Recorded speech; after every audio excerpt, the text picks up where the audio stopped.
अरे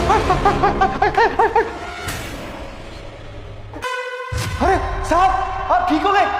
मैं ठीक हूँ। हाँ नहीं मैं ठीक हो गया। अरे मैं ठीक हो गया। अरे बहू मैं ठीक हो गया। मैं ठीक हो गया। अरे पापा जी आप अपनी टांगों पे खड़े कैसे हो गए?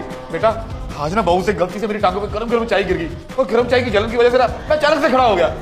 प्रीति प्रीति देख रही हो पापा अचानक से ठीक हो गए। ठीक हो गए या मैं यूं बोलूं कि पापा जी कभी लंगड़े थे ही नहीं। तुम क्या बकवास कर रही हो प्रीति? मैंने ही पापा जी को अपनी टांगों पे ना नाचते हुए देखा है।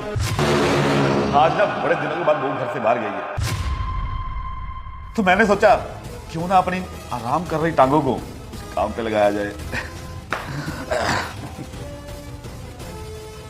अब पूछो जरा अपने बाप से क्यों किए इतने टाइम तक इतना नाटक।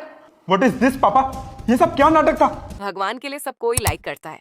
देखते हैं आज इस गरीब माँ के लिए कौन कौन लाइक और चैनल को सब्सक्राइब करेगा और कमेंट में रेड हार्ट भेजेगा।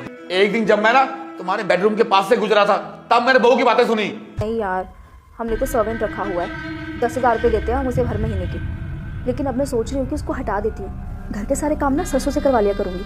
अब ससुर घर के काम करेगा नौकर हट जाएगा पैसे बचेंगे और उन पैसों से कम मेरे सूट तो आएंगे ना। बहू मुझे घर का नौकर बनाना चाहती है मुझसे घर के काम करवाएगी। तब मैंने प्लान बनाया लंगड़े होने का तो जिससे ना बहू मुझसे काम भी ना करवा सके और चंदू की नौकरी भी बची रहे। प्रीति ये सब क्या सुन रहा हूँ मैं? तुम मेरे पापा को घर का नौकर बनाना चाहती थी और एक टुच्चे से सूट के लिए तुम इसकी नौकरी भी छीनना चाहती थी इससे। अब ना मैं भी देखता हूँ कि तुम मेरे पापा से घर के काम कैसे करवाती हो। अब ना मैं तुम्हें शॉपिंग के लिए पैसे भी कम दिया करूंगा और घर के काम ना चंदू के साथ तुम किया करोगे अब से। पर क्या पर?